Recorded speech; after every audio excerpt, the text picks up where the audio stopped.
and how to defend that.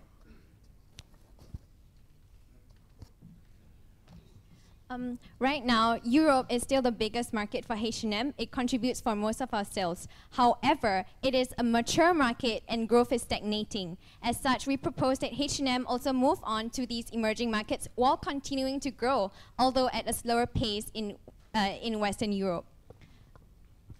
And if I may add on to that, what we did consider but did not present today is that we would like to work with Groupon to perhaps deliver greater deals to our consumers in Western Europe. And this would definitely help us to rejuvenate sales from consumers who are looking for very affordable and yet trendy fashion.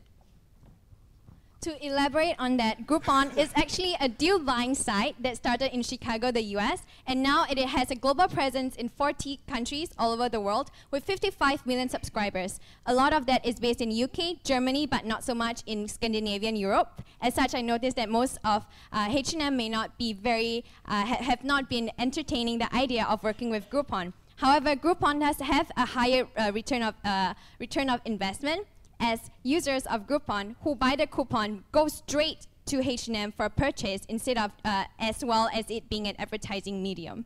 This will help to rejuvenate the brand presence to the technologically savvy consumers of Scandinavia. Okay, back to menswear.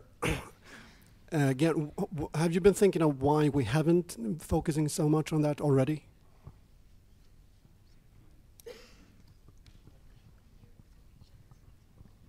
Okay, we believe that currently our focus has traditionally been on Western Europe, which is our mature market, which is our home ground essentially. But we do believe the Asia Pacific region, which is a new region that we have just entered not too long ago, is where the market dynamics are very different. For instance, the male market for apparel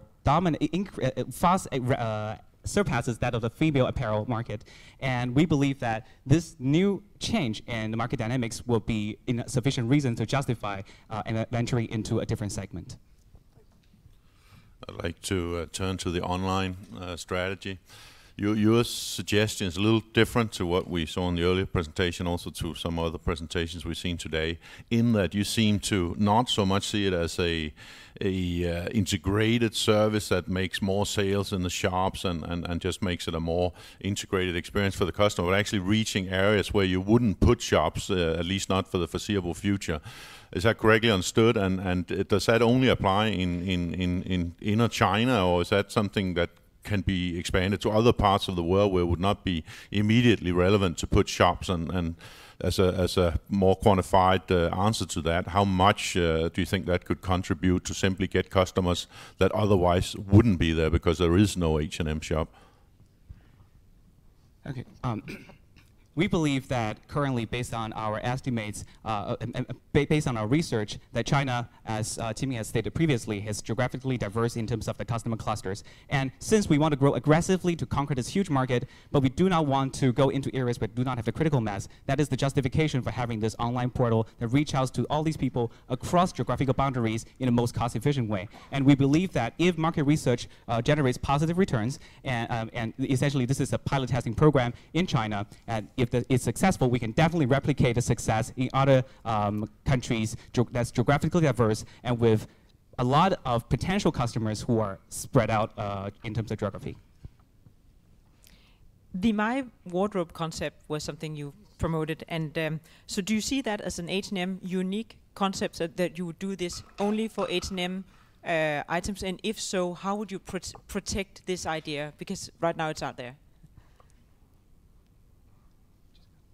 My H&M wardrobe is actually an idea that is quite similar to some of our competitors like Wet Seal. As such, it is a comparative parity. However, what H&M has as an advantage is its broad base of fans, as well as its competitive advantage in fashion designs. So moving on to that platform of mobile commerce, what H&M can do is to add to its current sales, add a complementary revenue stream, but it is not the only one to have a My Wardrobe function on social media.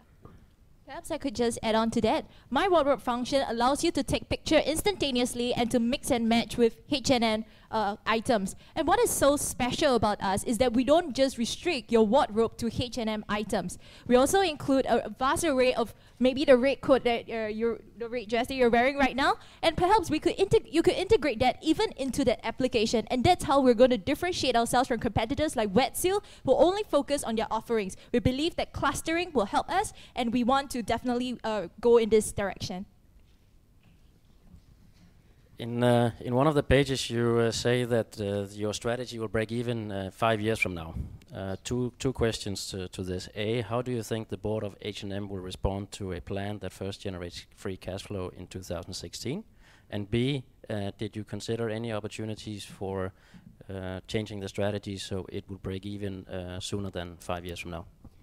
Please let me assure you that this is a very conservative estimate. Of course, if we were to be more optimistic, we can actually break even in 2 years. And this free cash flow is actually incremental free cash flow, so which means it's on top of what our cash flow is currently experiencing. So from the group perspective, what shareholders are likely to see is like there could be slight dip in the overall group cash flow increase, but it will still be increased at a very healthy rate, albeit slower than expected. And believe that H&M being such a company with a great history, that the shareholders will be more likely to look for long-term sustainable growth rather than short-term dip in growth of the free cash flow. And with our strategy, we're looking at adding in 14.2 Swedish crowns over a span of 10 years to EPS.